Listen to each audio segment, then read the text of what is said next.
Um, I don't really know how to start my videos anymore.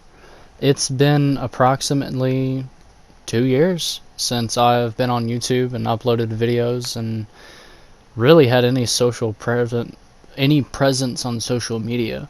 And while I've been away, I've had to go through high school, and I was in middle school whenever I started YouTube, but I had to go through high school, and now I'm working as a mechanic as my day job. But I really, I really miss doing YouTube videos, and I thought, why not start back again now?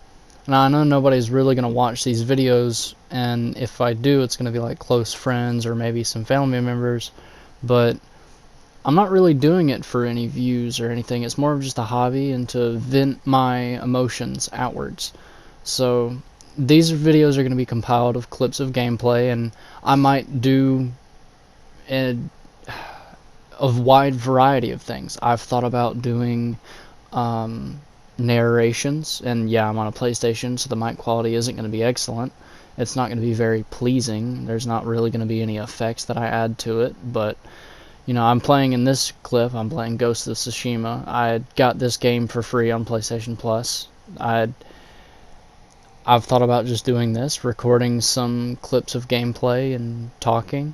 I don't really have any stories to tell other than stories as a mechanic, but you know, I'm I don't really think many people would be interested in that, but I might bring stuff up every now and then.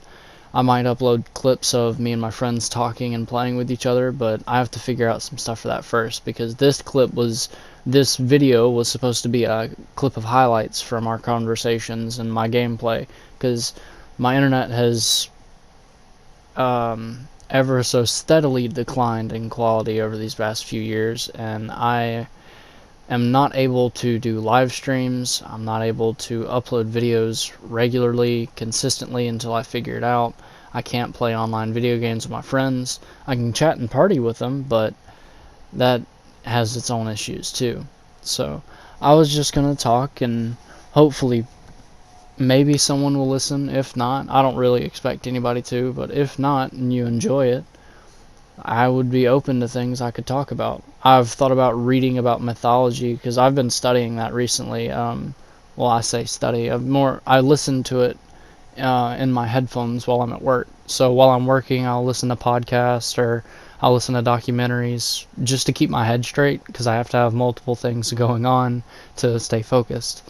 That was something that high school taught me, but I I don't really know where to go with this. I've tried things, I've done things, everything that I know how, and I've dropped all of my hobbies. There's a while I didn't even play video games anymore, and I've been playing video games since I was 10 years old.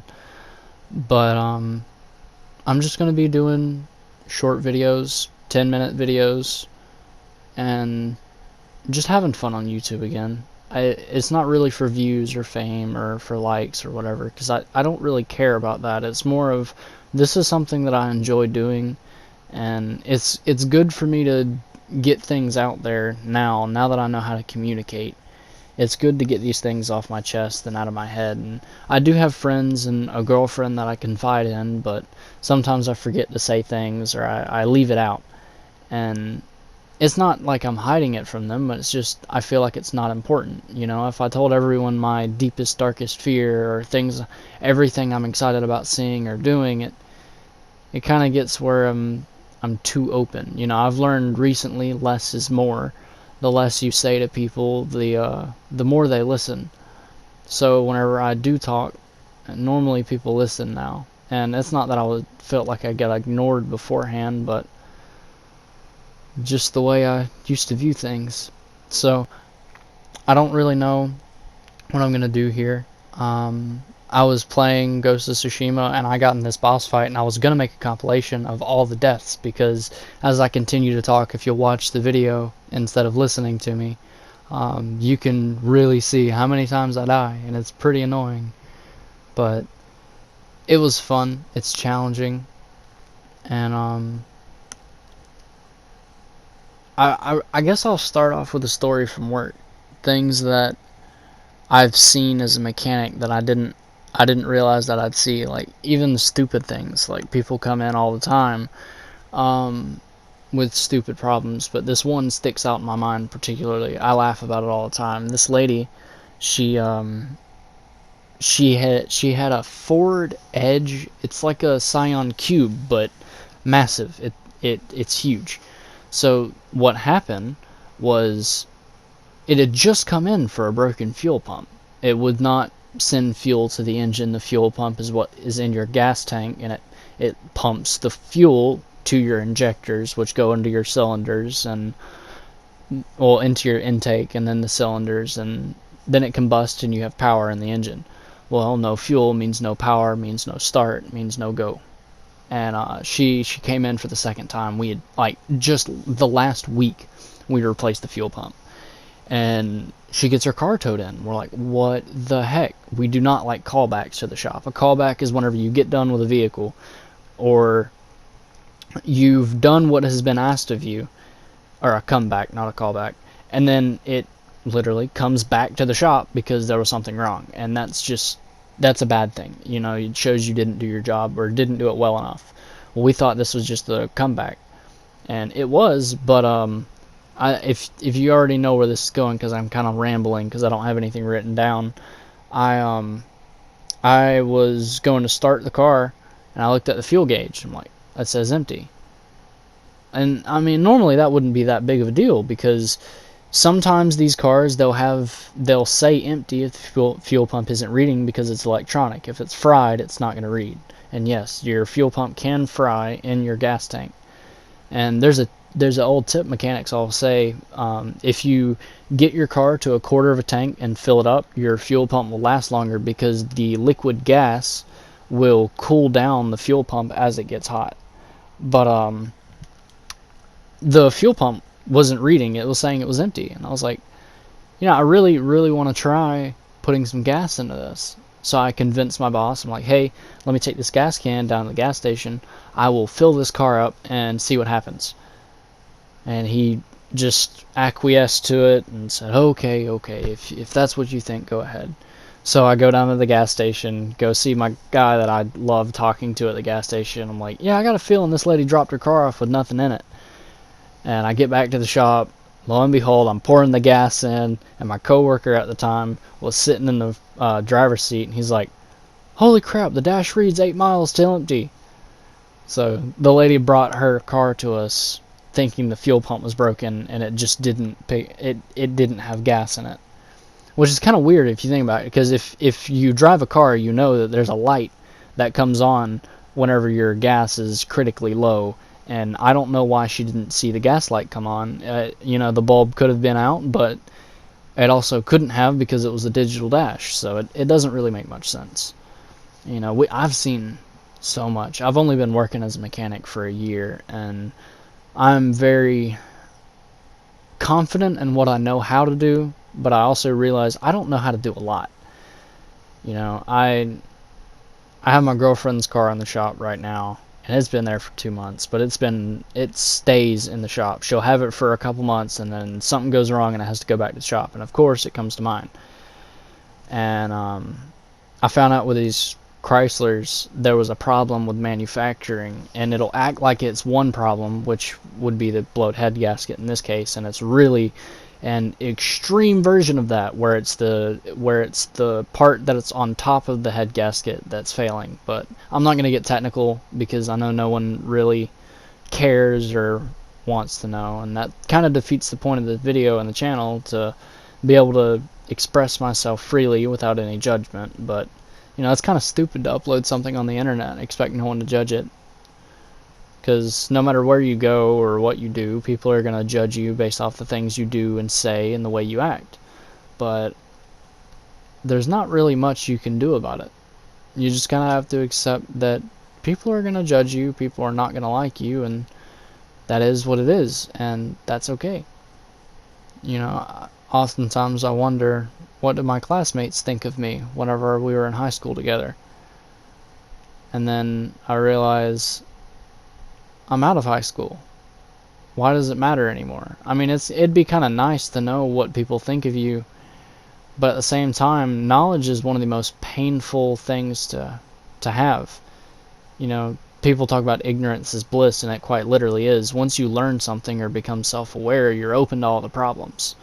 Or once people accept religion and they try and follow the rules of this religion, they see their flaws and they don't like it, so they abandon it, they get away from it. And it's an interesting concept, and I don't know if it's quite all psychological or if it's just logical, you know. That was something that kind of irritated me, was everyone always would act like I'm being psychological with them, and I'm really just being logical. Like, A plus B equals C. There's no, it's in black and white. If this is what's going on, this is what you can do, and this might work, this might not work. This probably does, and I know for a fact this does. And you know, it's not really a thing of trying to be a know-it-all, but like, sometimes you just have to step back and look at things. And I guess that's really why I like being a mechanic, because, you know, you can look at these vehicles, and if you know the language of a car, know what people are talking about, you can look at it and say, well, that's the problem, because that's not operating the way it should. Or this is the problem, and this is what's affecting it. This could be the solution, or it could be this.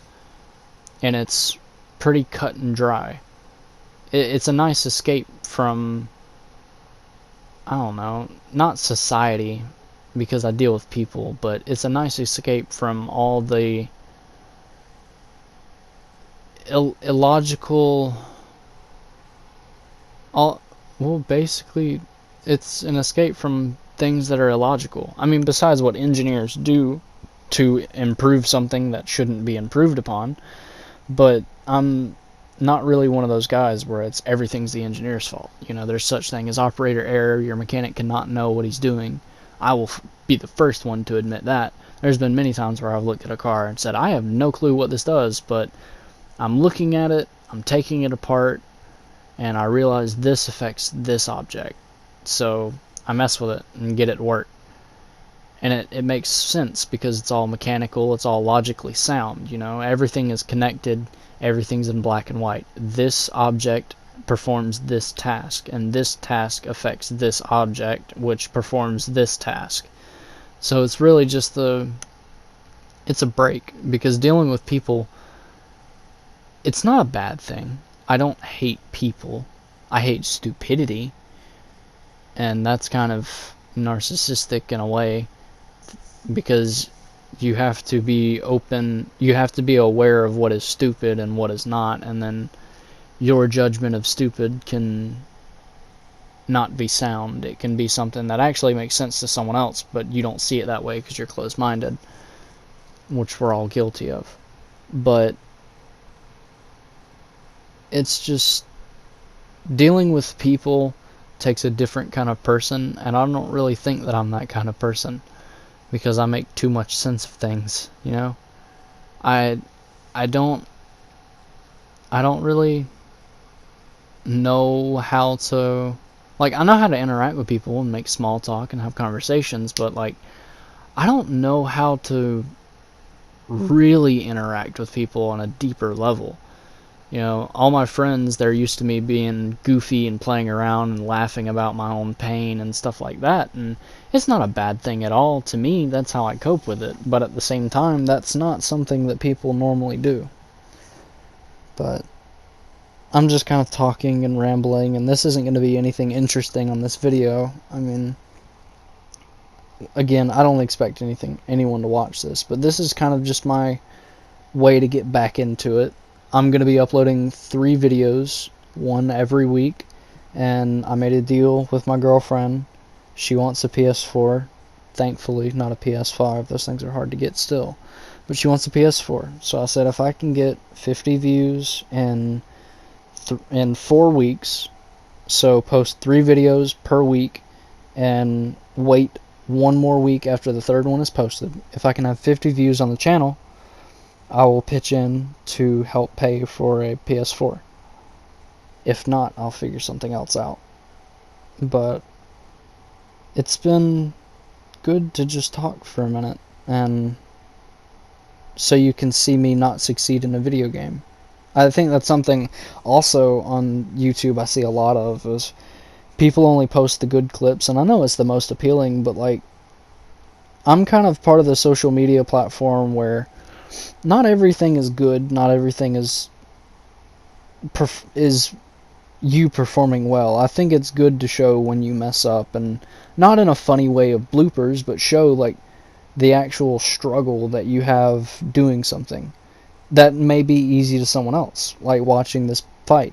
This isn't a boss fight by any means, it's just a normal duel, but I am constantly getting killed and I'm not winning, so I'm having to step back and rationalize and say, I need to do this and get away from this habit. So you can see it slowly progress as I go through, and I'll drop down sometimes and it'll be a quick match because I failed, but that's okay. You know, you can't just be good at something, you have to make a lot of mistakes. And that's something else I've learned working at my shop, is it's better to listen to the man that's above me, because he has failed more times than I could possibly attempt. So if I listen to his words and follow him, not as like a master or a guide, but if I just listen to what he says, and he says do it this way, it's because he's probably tried the way I have and it didn't work for some reason or another. So I think it'd be a good thing to just listen to someone who has more experience than you and knows a little bit more. But anyways, I kind of want to stall until the end of this so you can see me finally succeed, because it was just a really happy moment. This one was one of the hardest fights that I had in this game. I've been playing Ghost of Tsushima for a week now, and I know you probably couldn't tell by the look of my gameplay, but I really enjoy the game. It's very fun.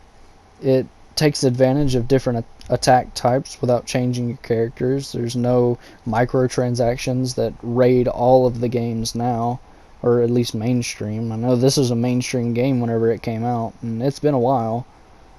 But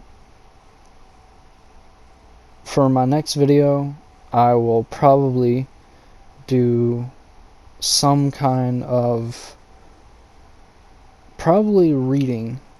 I might find a couple poems or literature that I just appreciate, not love, but appreciate, and read them and summarize them and give you my explanation behind it. Whenever I was in high school, I had this teacher, Mr. Mowry. I know he's never going to listen to any of these videos, but Mr. Mowry was my English teacher in the 12th grade, my senior year. And he was my favorite teacher because he was just... he could explain things in a way that I had never heard before. And it was great to listen to him. And he taught us critical thinking, which you would think is something that's common, and you wouldn't think has to be taught to people.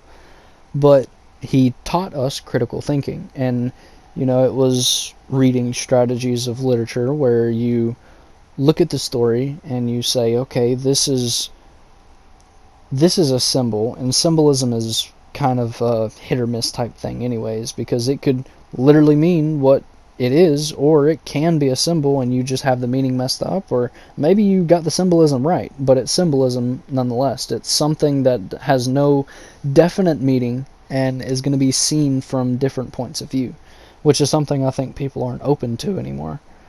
But he taught us symbolism in literature, where you read something and you see a dark setting, like, trying to think. There was one story, the Veldt. It was a story about these people who grew up, I think it was the 60s, and they grew up in this futuristic house. And when I say futuristic, I mean something we would think of now, and actually we have now. It was a house that did everything for the people that lived there. I mean, we don't have it to the degree, but we have something similar. We have Google Home, which is you can use as a tool in your home, and they had that, but to an extreme degree. They had a mechanism for everything they did in the house. They never had to work for anything. They never had to cook.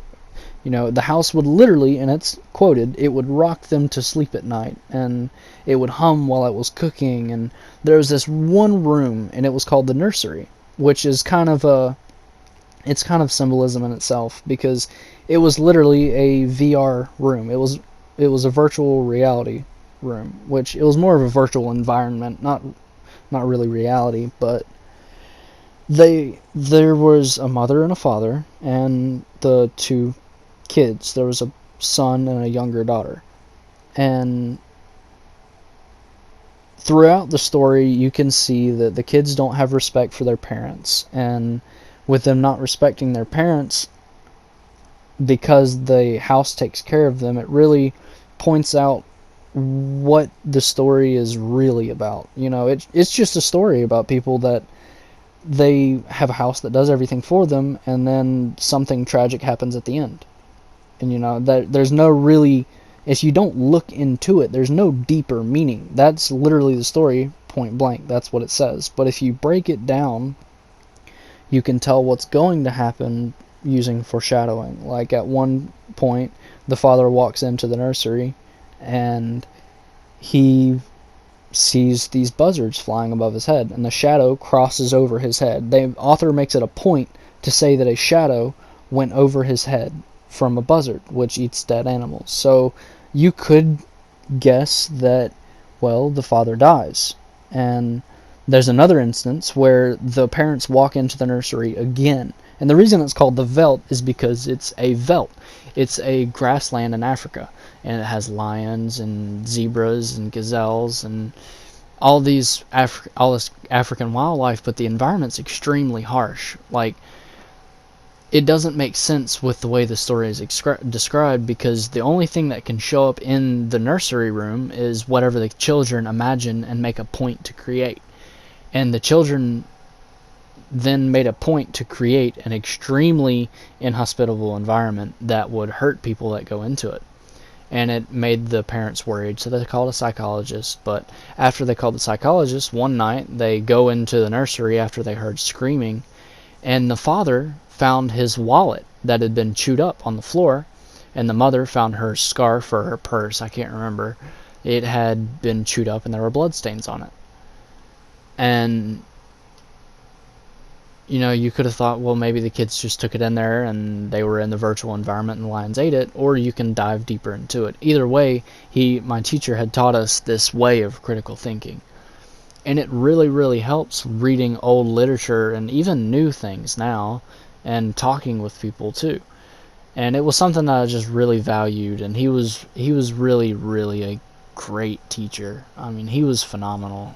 And I still try and text him every now and then. But anyways, this video is getting kind of long and I'm rambling from topic to topic, but more videos will come soon. I don't think anyone is watching this to the end, so I will catch you guys in the next one, and I will see what I do.